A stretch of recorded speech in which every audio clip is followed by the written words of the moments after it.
एक वक्त था जब डेली सोप चैनल्स में होड़ लगी रहती थी ज्यादा टीआरपी इकट्ठा करके नंबर 1 बनने की।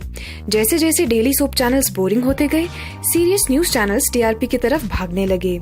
अब माहौल ये है कि टीआरपी की भूख में हमारे न्यूज चैनल्स उस हद तक पहुंच जाते हैं जिसकी शायद किसी ने कभी उम्मीद भी ना की हो।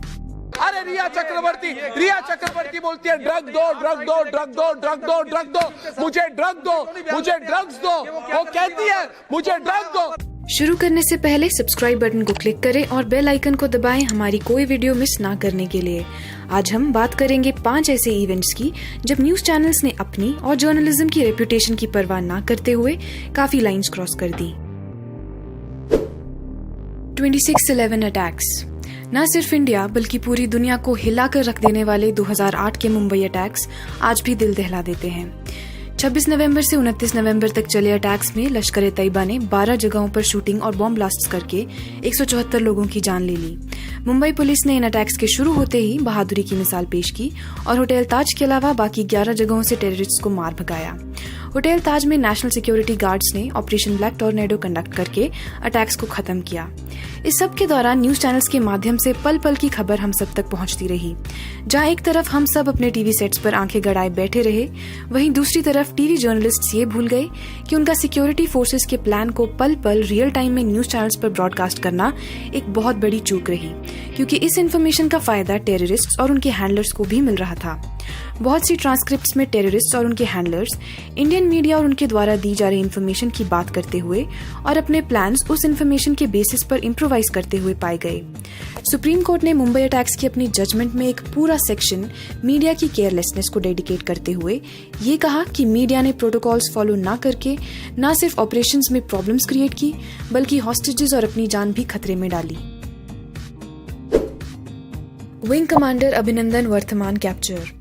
फरवरी 2019 की उन वीडियोस के विजुअल्स कौन भूल सकता है जिसमें इंडियन विंग कमांडर अभिनंदन के हाथों और आंखों पर कपड़ा बांधकर पाकिस्तानी आर्मी उनसे इंटेरोगेशन कर रही है।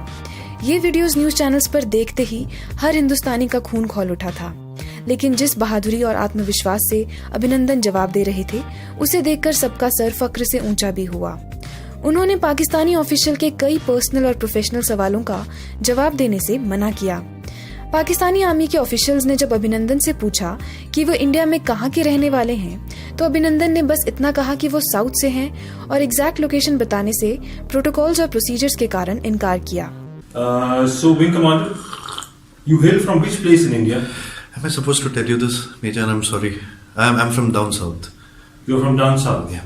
Okay. वॉर जर्नलिज्म का एक बेसिक सा रूल है, ऐसी कोई भी इन्फॉर्मेशन बाहर नहीं जानी चाहिए जिसका एनिमी फायदा उठा सकता है। लेकिन टीआरपी के सामने इंडियन न्यूज चैनल्स को कहाँ प्रोटोकॉल्स और प्रोसीजर्स दिखते हैं। यहाँ भी वही हुआ और न्यूज रिपोर्टर्स अपनी पूरी टीम के साथ जा पहुंचे अभिनंदन के घर। उनके फैमिली मेंबर्स के मुंह में माइक चिपका कर चिल्ला कर न्यूज चैनल्स पर उनके घर की एग्जैक्ट लोकेशन और फैमिली डिटेल्स को ब्रॉडकास्ट करने का खूब तमाशा हुआ। अभिनंदन की प्राइवेसी के साथ साथ गवर्नमेंट रूल्स एंड रेगुलेशंस की खूब धज्जियां उड़ी। Reporting from the ICU. Anjana Om Kashyap, Aaj Tak की जानी मानी न्यूज एंकर। आपके साथ मैं हूं अंजना ओम। ज्यादातर हम सब उन्हें आज तक स्टूडियो में बैठकर न्यूज बताते हुए और डिबेट्स में बुलाए पैनलिस्ट्स को डांट लगाते हुए देख सकते हैं। कई बार वो ग्राउंड रिपोर्टिंग भी करती हैं, पर ये सब तो आजकल सभी न्यूज एंकर्स कर लेते हैं, है ना। अंजना खास हैं क्योंकि उन्होंने सीधा आईसीयू से रिपोर्टिंग करने का टाइटल अपने नाम किया। 2019 में बिहार में एक्यूट एन्सेफेलाइटिस सिंड्रोम का आउटब्रेक हुआ। 150 से ज्यादा बच्चों ने अपनी जान गंवाई। सबसे ज्यादा डेथ्स हुई मुजफ्फरापुर के Shri Krishna medical college and hospital में। हॉस्पिटल स्टाफ और डॉक्टर्स पर सवाल उठना जायज और जरूरी था, लेकिन इतना नहीं कि आईसीयू में माइक और कैमरामैन के साथ घुसकर बच्चों को ट्रीट कर रहे डॉक्टर्स को उनके काम से रोककर जवाब देने पर मजबूर किया जाए। अंजना ने यही किया। फैसिलिटीज पर सवाल करने से ज्यादा अंजना डॉक्टर्स और नर्सेस को डांट लगाते हुए दिखी। अंजना शायद ये बात भूल गई थी कि डॉक्टर्स का काम उस वक्त बच्चों की देखरेख करना था, ना कि अंजना को उनके न्यूज चैनल की टीआरपी के लिए एंटरटेन करना।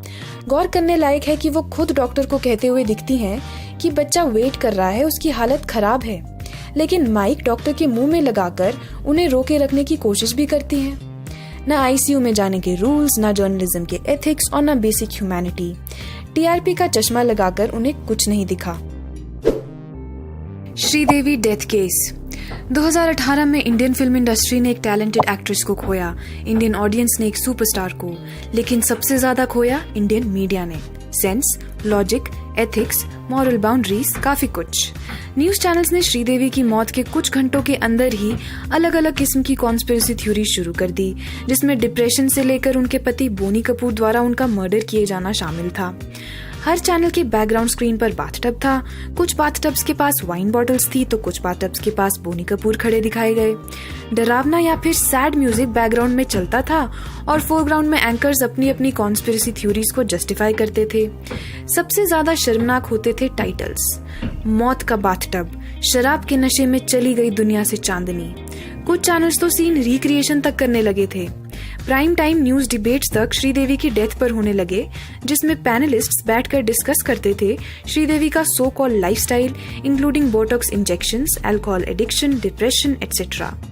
न्यूज एंकर्स बाथटब्स में घुस कर ये दिखाते दिखाते कि श्रीदेवी की मौत कैसे हुई, जर्नलिज्म की मौत जरूर दिखा गए। एसएसआर रिया केस। सबसे घटिया लेवल के जर्नलिज्म की मिसाल पेश हुई सुशांत सिंह राजपूत डेथ केस में। एसएसआर की सुसाइड की खबर मिलते ही न्यूज चैनल्स ने डिप्रेशन थ्योरी शुरू कर दी। ऑडियंस ने मान लिया। दिन गुजरे और डिप्रेशन थ्योरी बदली नेपोटिज्म थ्योरी में। ऑडियंस ने फिर मान लिया। फिर इंट्रोड्यूस किया गया मर्डर एंगल। ऑडियंस का तो काम है मानना, ये भी मान लिया। मर्डर एंगल शायद लोगों को सबसे ज्यादा जस्टिफाइड या यूं कह ले कि इंटरेस्टिंग लगा, तो उन न्यूज चैनल्स की टीआरपी आसमान छूने लगी जो ये एंगल बता रहे थे। बस फिर क्या, दिन रात सुबह शाम एक आध न्यूज चैनल्स को छोड़कर हर जगह यही परोसा जाने लगा। रिया चक्रवर्ती को बिना इन्वेस्टिगेशन खत्म हुए मर्डरर कहा जाने लगा। इसके साथ ही न्यूज चैनल्स द्वारा उन्हें विष कन्या और काला जादू करने वाली जैसे टाइटल्स भी दिए गए। रिया के घर के नीचे रिपोर्टर्स ने डेरा जमा लिया और आने जाने वाले हर शख्स including watchman and food delivery boy को ऐसे घेरना और हरास करना शुरू किया जैसे सब एसएसआर की डेथ के लिए रिस्पॉन्सिबल हैं। रिया जब जब इन्वेस्टिगेशन के लिए निकली तब रिपोर्टर्स ने वल्चर्स की तरह उन पर सवालों और धक्कों से अटैक किया। नतीजा ये है कि इन्वेस्टिगेशन से मर्डर एंगल में अभी कुछ कंक्लूड ना होने के बावजूद पूरा देश रिया को मर्डरर मान चुका है। 2 महीने से इसके अलावा न्यूज के नाम पर न्यूज चैनल्स पर कुछ नहीं मिलता। देखकर लगता ही नहीं कि हम कोरोना डेथ्स के काउंट में लीडर, जीडीपी काउंट में लूजर हैं। लगता ही नहीं कि देश में फ्लड्स, बॉर्डर सिक्योरिटी, अनएम्प्लॉयमेंट जैसी कोई प्रॉब्लम्स हैं। इंडिया डेवलप्ड कंट्री पता नहीं कब बने, पर न्यूज चैनल्स की वजह से आजकल हमने तो पूरी फील ले ली है। आप में से जो लोग पूरा दिन न्यूज चैनल्स देखते हैं, आपसे रिक्वेस्ट है कि थोड़ा इस्तेमाल अपनी सेंसिबिलिटी का भी कीजिए और समझिए कि क्या जो दिखाया जाता है वो सब सही है या वो ही सब जरूरी है। सिर्फ मीडिया पर ब्लेम डाल देना कि वो यही दिखाते हैं तो हम क्या करें, काफी नहीं है। वो यही दिखाते हैं क्योंकि आप वो देखना पसंद करते हैं, जिससे उनकी टीआरपी बढ़ती है। ये एक वन साइडेड ब्लेम गेम नहीं बल्कि एक विशिष्ट साइकिल है। अगर आपको ये वीडियो पसंद आई तो इसे लाइक करना और कमेंट करना ना भूलें। इसके अलावा हमारी पिछली वीडियोस भी देखें और नई वीडियोस की अपडेट मिस ना करने के लिए सब्सक्राइब बटन को क्लिक करना ना भूलें।